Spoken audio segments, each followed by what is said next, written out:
You're listening to From Pain to Possibility with Susi Hately. You will hear Susi's best ideas on how to reduce or even eradicate your pain and learn how to listen to your body when it whispers so you don't have to hear it scream.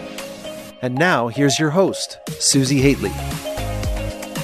With this episode, we are going to talk about something that most people in our culture do not talk about, and that would be poop. That's right, you heard it, poop. Or rather, when pooping doesn't happen. Yep, constipation. I'm going to share my own stories around dealing with mild constipation that just, that bloated, uncomfortable sort of feeling that I had for most of my life until I discovered Ayurveda. I tried all sorts of things to support me in the constipation until I started to recognize the constipation not just as a symptom, as a problem to solve, but as a symptom that was a sign. And through my work with Ayurveda, I have come out the other side to really understand the relationship between my brain, my belly, and my bowels. Let's begin it with Mona. All right, here we are. We have Mona Warner back. And again, as I mentioned, Mona is our Ayurveda trainer inside of the certification program, and she has been teaching inside of Healing and Revealing Human Potential. And as I giggled in the intro, we are talking about nothing other than poop today.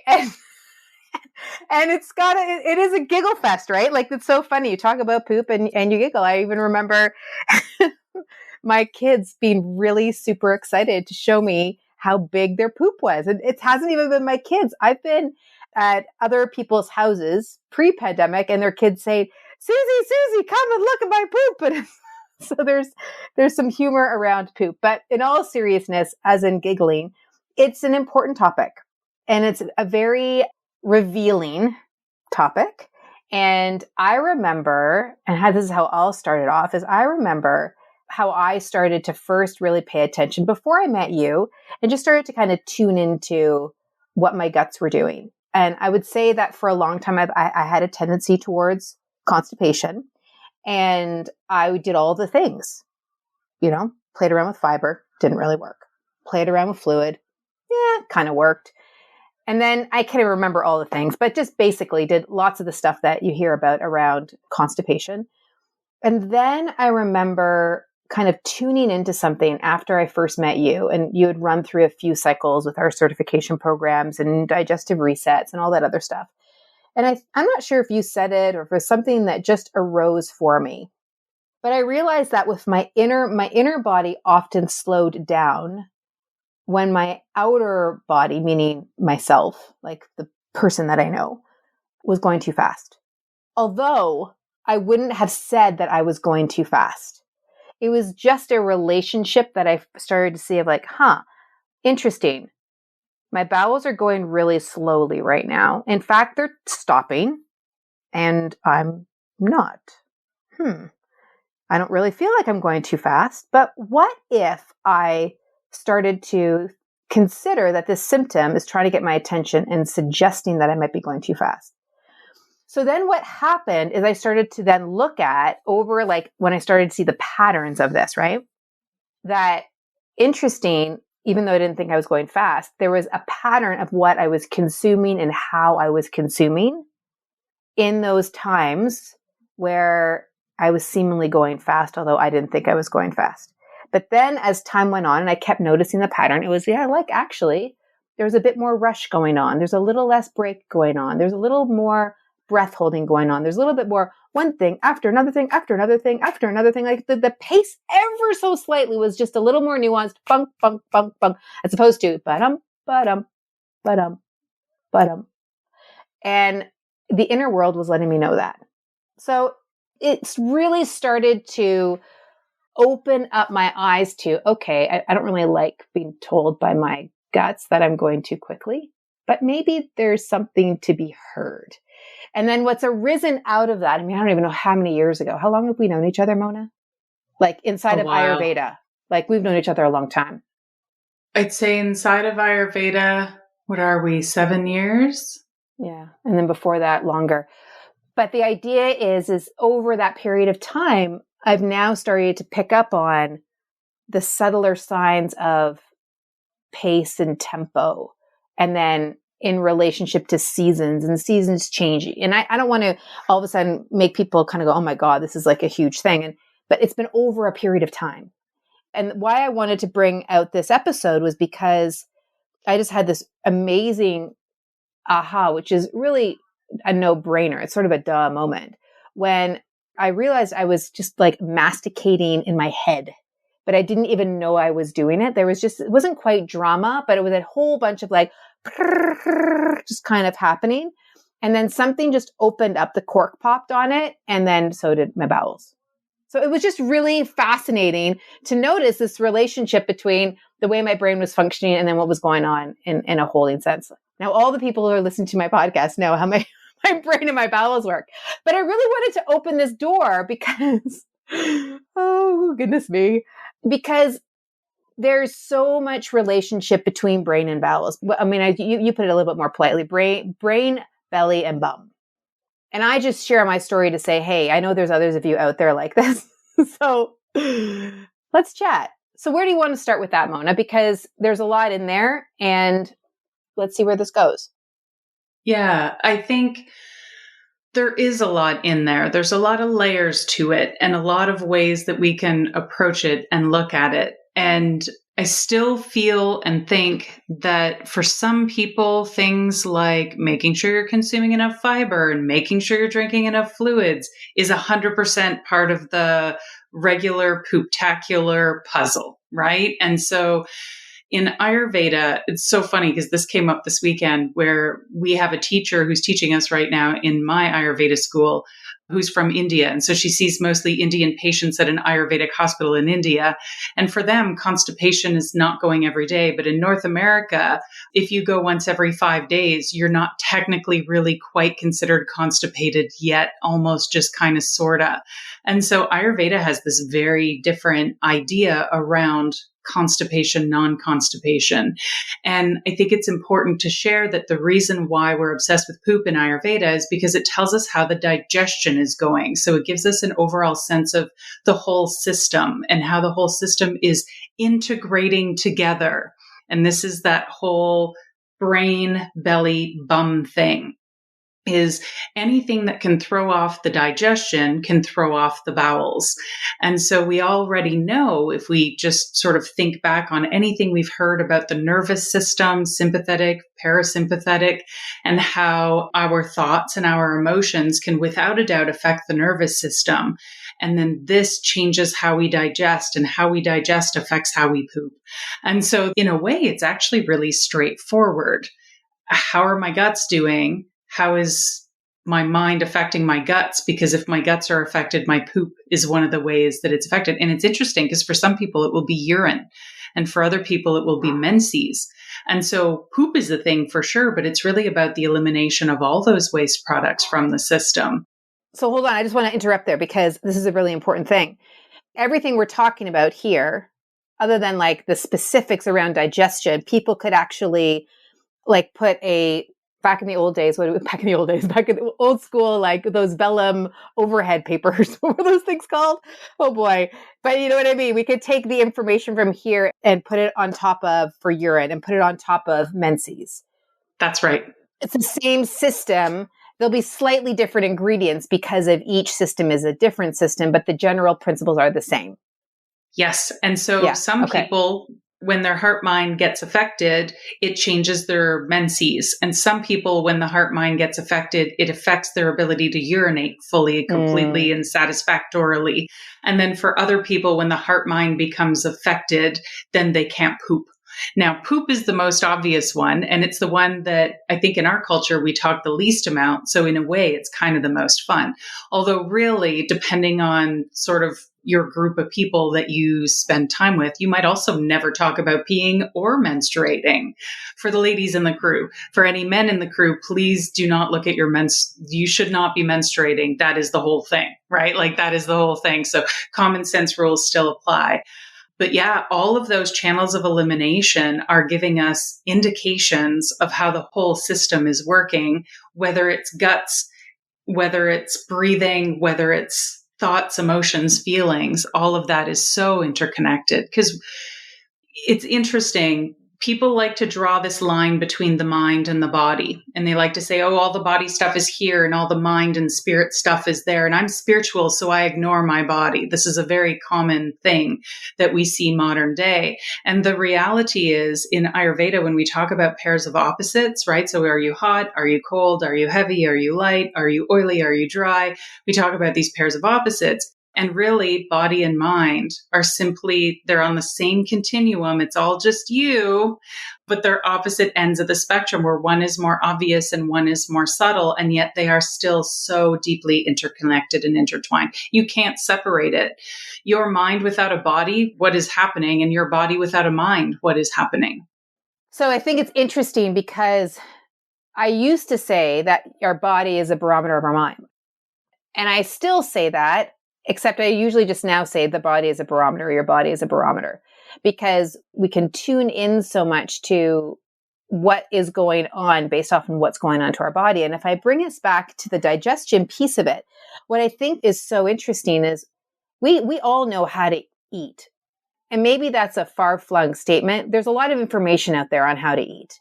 There's a lot of choices and a lot of systems for how to eat that you can go and explore and see what works and what doesn't work. I know with Stu, when he was really figuring out his psoriasis, we tried a whole bunch of different types of elimination, types of diets for him to sort him out. And I was noticing when I was doing those, different ones raised my constipation level, different ones dropped the constipation level. Like I was already well managed, but then it was like I could feel like the heightening and I could feel the stimulus of the actual system of food intake or elimination. So there is that element there that there's a variety of food systems out there that you can kind of explore. And then when you begin to tie it with brain, it becomes really in brain function and nervous system. It becomes really interesting because we can do all of the right things, whatever someone is saying is the right things, but it actually not be the thing that's actually supportive to the system. And that's something that I really noticed. And so for me, there is an element of fluid intake. There is an element of what I do with vegetables. There is an element of how I work with fruit, but it's not really that important all in all for me. What it comes down to for me is how I'm managing in my brain. And then even when I'm noticing how I'm managing my brain, because if I'm getting constipated, I can now notice, even if I don't know I'm quite constipated, because mine's not like this real bunged up constipation. It's just sort of this tight, dry kind of things have slowed down sort of feel. And then I can feel how that my brain is kind of in this weird, dry sort of state. So I can start to see the play between the two of them, which becomes really interesting because now it's not so much what does someone out there tell me is right to do, even what Mona says. Like, and I love the things you say, but ultimately what Mona says is what Mona says. And I can take that as an input or not. I can experiment with it and say, all right, like, how is this being supportive to my system? And what I might actually realize is it's yoga nidra that I need. It has nothing to do with food. It has nothing to do with having a conversation with someone. It has nothing to do with like getting my thoughts out on paper. It's going for a run. It's going for a ride. It's a number of different stimuli that it's recognizing kind of the phase I'm in that particular week or that particular month or that particular season. So we could go really broad on this. I think to help people who might be sort of new to the concept, let's start there, who are new to this idea of, well, what do I do? Like, I'm eating well enough and I'm still having an issue, whatever that issue is. So if we keep it top level, high level, then where would you suggest they go next? If we're kind of combining between brain, belly, bum, they're eating well, or they think they're eating well, so we'll just assume that they're eating well. Where would they go next to explore this? Yeah. So from the Ayurvedic perspective, the first thing we do is actually we look at the capacity of the digestive fire. So it's not even, like you were saying, it's not always about what it is you choose to eat, but it's really about, are you able to digest what you consume? And this includes your experiences. This includes your emotions. This includes the whole of your life, right? Are you able to digest what you consume? And the whole thing with brain, belly, and bum is that the same fire that stokes your biological digestion is also that which stokes the fire of your mind. And so from an Ayurvedic perspective, the channels of the mind superimpose all the biological channels, which is why you can close your eyes and wiggle your right baby toe without even having to look at it, because your mind travels through all those channels. And so I think it's really about figuring out if you're actually digesting what you're consuming, digesting your life, digesting your experiences. And then I also believe that the other piece is we could, in a way, categorize it where we could say what's happening on the physical, and then we could say what's happening in the emotional, and then what's happening in the mental. So we could look at it more through the koshas, through the sheaths of being, as opposed to any other way. I think that's a good map. And so we could be looking at our level of nourishment on a physical level, on an energetic level, on an emotional level, on a physical level, or on a mental level, on a spiritual level. And we could be seeing in which of those areas is the clog? Where's the constipation? Is the constipation on an emotional level where I'm not feeling prepared to feel this emotion? It's creating an inner tension, right? Which is causing my emotional or my mental channels to constrict. Well, guess what? Those are the same channels as your physical channels.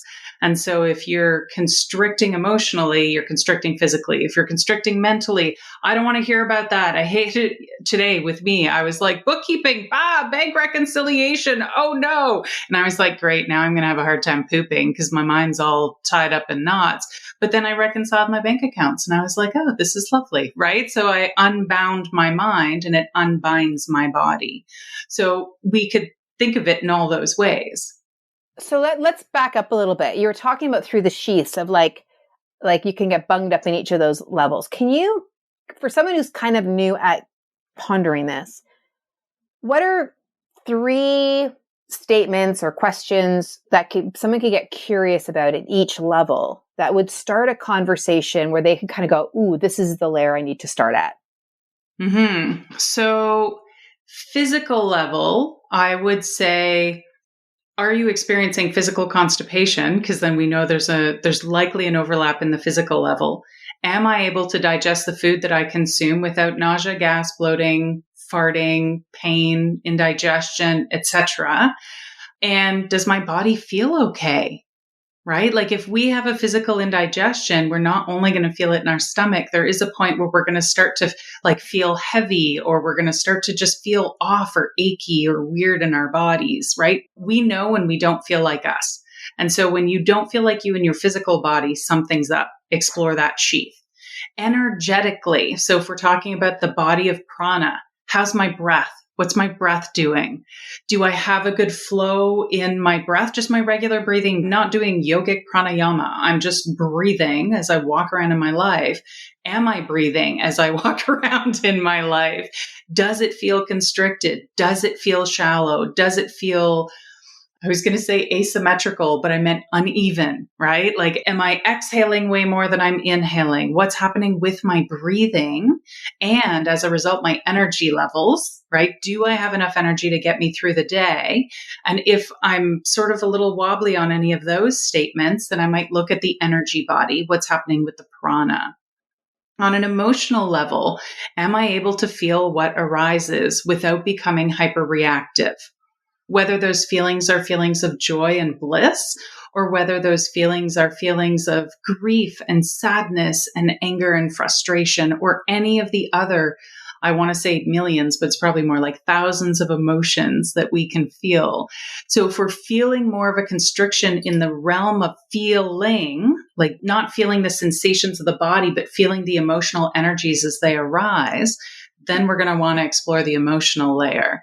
And then for the mental layer, for the mind, can I think clearly? Can I follow a thought? Can I sit in meditation? Because that's what meditation is. It's training the mind to flow a stream of consciousness pointed in one chosen direction. Am I able to do that? And if I am, great. And if I'm not, then perhaps I want to start to explore the mental level of things. What's happening in my mental digestion?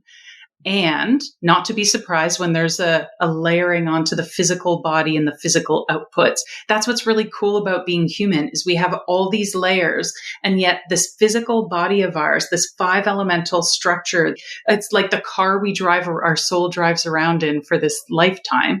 It lets us know when something's amiss on any level, which is so great. It leads to what you were saying, Susie, about the body being a barometer, right? So the body lets us know when something's amiss on any of those other layers or levels as well. And this is why it's so fascinating that it could be a completely non-food intervention, right? Or a non-physical intervention. Yoga Nidra, as you were saying, actually works on almost all the levels because of the nature of that practice. Meditation mantra tends to work on many, many levels, whereas food works mostly on the physical level. And then we notice that it has an impact as the body gains stability, balance, resilience. We notice it in our emotions. We notice it in our mind. But some of those more subtle practices that work more the mind and the emotions tend to wash through the physical body even more quickly, actually. So what becomes really interesting, I think, is I harken back to when I first started in this process. And for me, constipation was not this like big deal. It was more that I was a little bit uncomfortable, but also I didn't realize the nuanced significance of it. Because again, it wasn't something that really got my attention because it's not like a real digestive disease or condition or illness where you can be in bed for a little while. It was just sometimes some bloating, sometimes some gas, just generally, right? Like, but nothing big. It wasn't until I started to see the patterns between the tempo, that I started to realize I was moving probably at a bit of a quicker pace than my system wanted me to. But then I started to recognize as I continued to follow the pattern, how it related to my own creativity, my own ability to output, and my productivity, my distraction level, and then my overall, I don't want to use the word contentment, but I would say equanimity would probably be a better word. Like there was just a greater levelness as I tuned more and more and more into it. So I think that's what I find really quite fascinating about it, is that something that was really not a big problem, but I started to get interested in, revealed itself to me as time has gone along. And so for someone who's sort of curious of the symptom that is presenting itself, even if it's something that's relatively minor, like I have had, the symptom is a sign. And even if the symptom is not so minor, even if the symptom is quite strong, it's a sign. It's a problem to solve. It's also a sign of something to pay attention to. And we can open the door to what is happening here around the same time these things are occurring, like digestive flares or increase of bloating, or we can list those things off.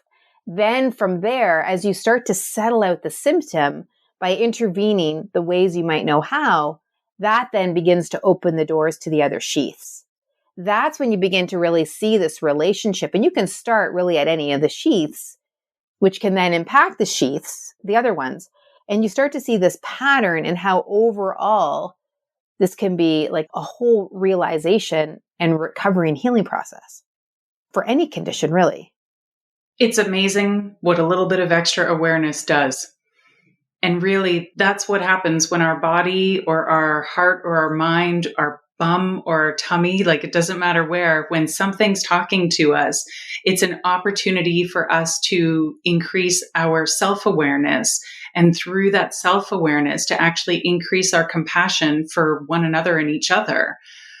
Pretty much everyone has suffered from constipation at some point. And so this allows us a shared experience if we're willing to engage with it. And if we're willing to explore it further, everything reveals so much, right? Enlightenment is around every corner. We simply need to be willing to open our eyes and open our hearts and open the door and see what is there and what is in front of us. And so it may seem weird to connect constipation to enlightenment, right? However, why not?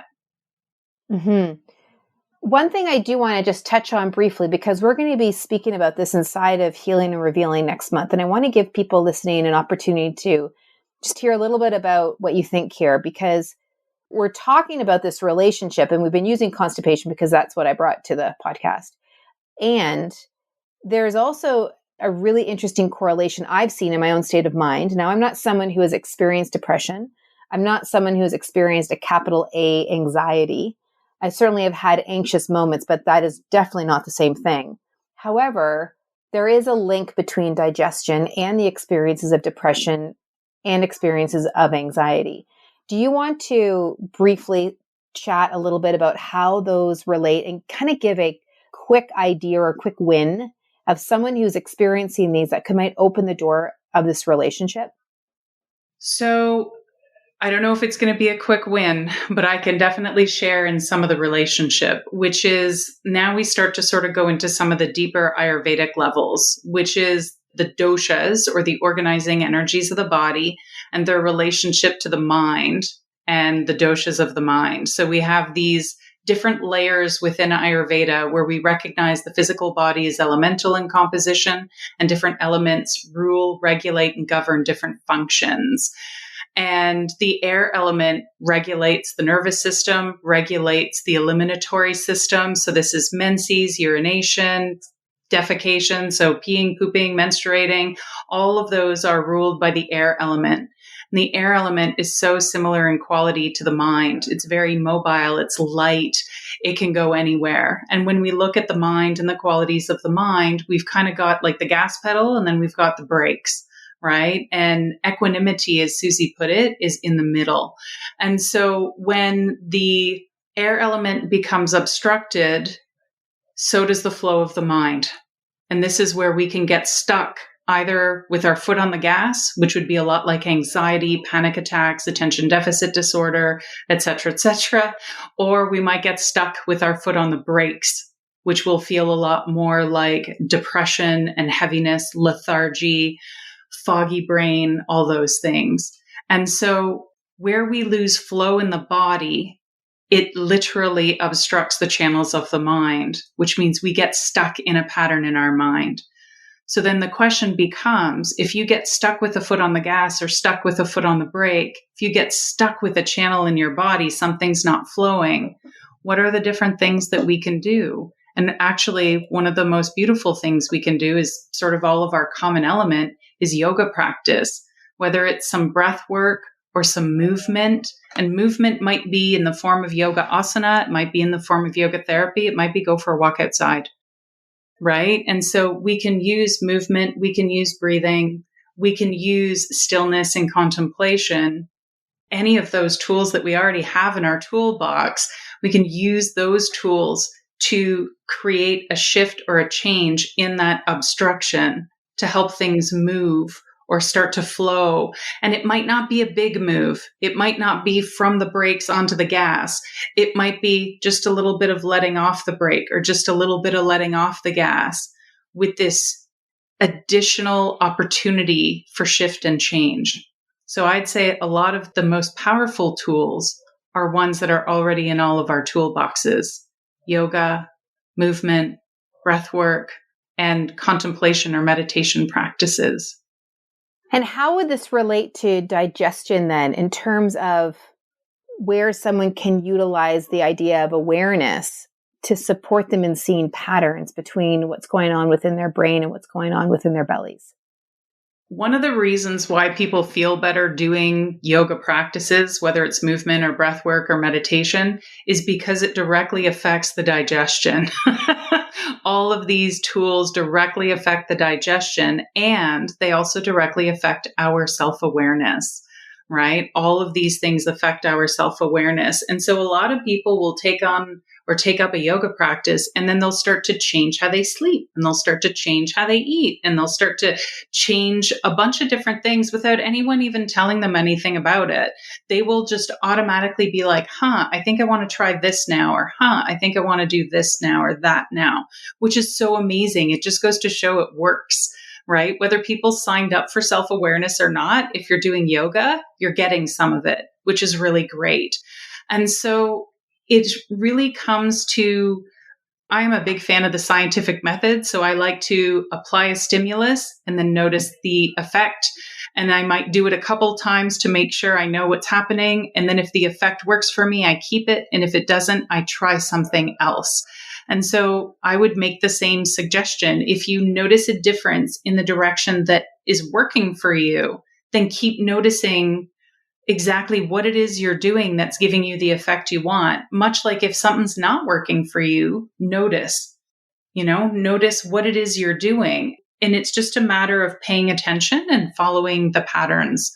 And this is what I think they actually mean when they say follow your bliss, right? To start to learn about and follow the patterns and the stimuli or the different things you can do for yourself that help you to feel stronger and more resilient and help you to poop better, which is going to help you to sleep better because there's a huge connection between constipation and insomnia as well, right? All these different things. And then the sleep pattern feeds into the mind pattern. And so if we're not sleeping well, we're more likely to have an episode of anxiety or an episode of depression versus if we're sleeping well and digesting well and our body feels well nourished. So I think it really is about paying attention. And you could even keep a little journal or a diary where you say, today, I'm going to see what happens if I drink more water. Today, I'm going to see what happens if I drink warm water instead of cold water. Today, I'm going to see what happens if I go to bed a little earlier. Today, I'm going to see what happens if I do one less thing. So if instead of having 17 things I need to check off the list today, I have 16, then what happens? And you can check in with your mind, and you can check in with your breath, and you can check in with your tummy, and you can check in with your whole eliminatory lower pelvic area and see what comes of it, right? Because that's the whole thing with these teachings is there's guidelines in place, but really the guidelines are just helping to point us in a direction, but then everybody has to sort of be in it and explore to see what actually works for them. So what I'm really getting from this, and I love all of our conversations because they really do go in many different directions and at many levels we can take them. What I think is important to note here is this is not the medical model. And the medical model is one where there is a problem and let's fix it. And what we're really talking about here is we're talking about a relationship between your brain, your belly, and your bowels. What is that relationship? As opposed to saying, okay, the brain is over here, the belly is over here, the bum's over here, or your bowels are over here. And let's work at each one. When the reality is where we really do have to experiment is how each plays off the other and be willing to explore where things are at. And the reason I bring up my experience is because I distinctly remember thinking, wow, I'm constipated. Like, why am I constipated? What? I mean, like my inner world is wanting to slow down. My bowels are giving me the message I need to slow down. I'm like, what? I'm not going fast. Like, what's up? It was almost like, what? You're wrong. And then I'm like, wait a second. My body's rarely wrong. Something else is like wanting to not stop going as fast. And so I remember very clearly where I was in my house when I had that, I can laugh at that moment of like, well, let's just experiment with going slowly. Let's just experiment with this idea that maybe just for fun, that my body is telling me to slow down. Like, let's just pretend. They just gave me the freedom to pretend. And then I started to recognize some relationships to coffee. And then I started to notice some relationships to other food. And then I started to notice relationships to when I wasn't speaking up or when I was maybe speaking too much or about something or whatever. Like I started to really recognize all of this. And sometimes it can sound a little crazy making in the way that I'm describing it. And it's actually just, you're getting the condensed version over a period of time where I noticed all of these patterns. And so now it's like I've got this mandala of understanding of these various messages in my system that I now have enough evidence and information about what they are offering me. And granted, I'm getting older and things are shifting in myself and in my brain and my values and all that. It's not that I'm stuck to them as, oh, if this happens in my bowels, this means what's going on in my brain. Or if this happens in my bowels, this means I need to slow down. It's not that black and white. It's more like,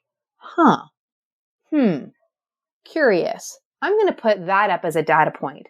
I wonder what happens next. And then that becomes a data point. And then you just start to expand it out. And here's what really is interesting. If you're someone who has a condition where you are working with a medical team on the management or the recovery of this condition, as we're talking to digestion, or we're talking from a mental and emotional standpoint, if you're able to have this data of what is impacting you, when you're starting to notice these relationships, you can bring that data to somebody and then outline more clearly of like, here's what I'm noticing.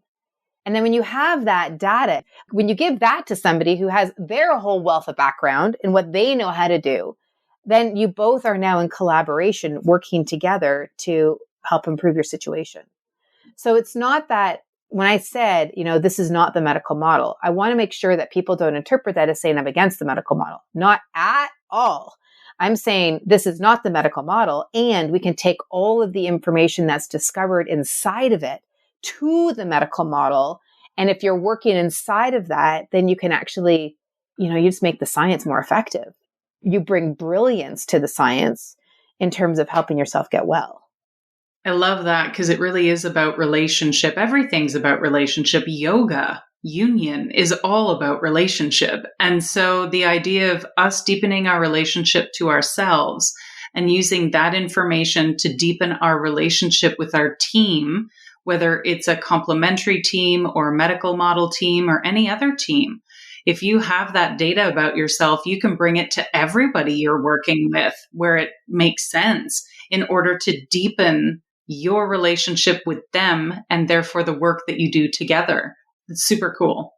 Yeah. And I would even say that then when they're giving a suggestion, whatever that suggestion is, you can feel more into your system between your brain, your belly, and your bowels of like, you can now feel into, all right, is this the right thing or not the right thing?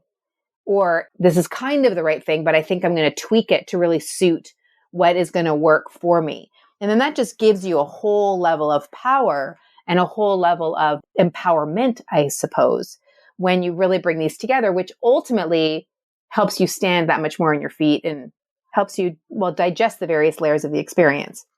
It helps you become more svasta. So in Ayurveda, the Sanskrit word for health is svasta, and the loose translation of svasta, sva as in svadhyaya, right? So sva as in self, and then sta as in stability. So it makes you more stable in your sva self. So it lets you, like you said, stand on your own.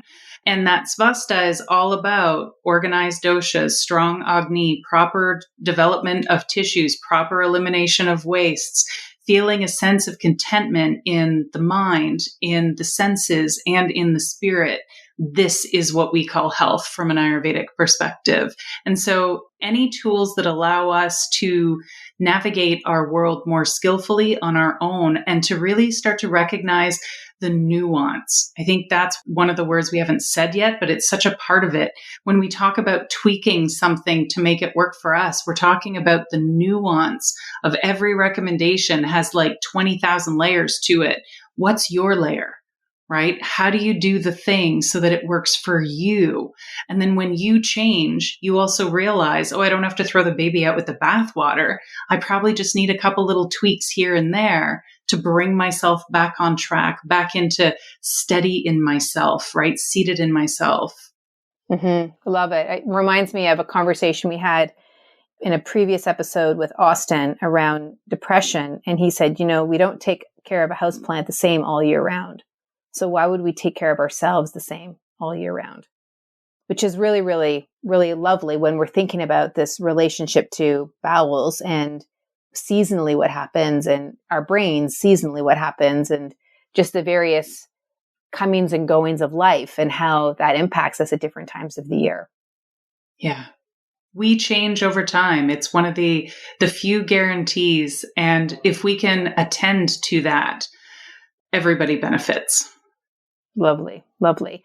Well, if this conversation has sparked your interest in this relationship between our brain and our bellies and our bowels, you will really like one of two things, or even both, which is Healing and Revealing Human Potential. Mona's coming in February to talk more about the relationship to anxiety and depression.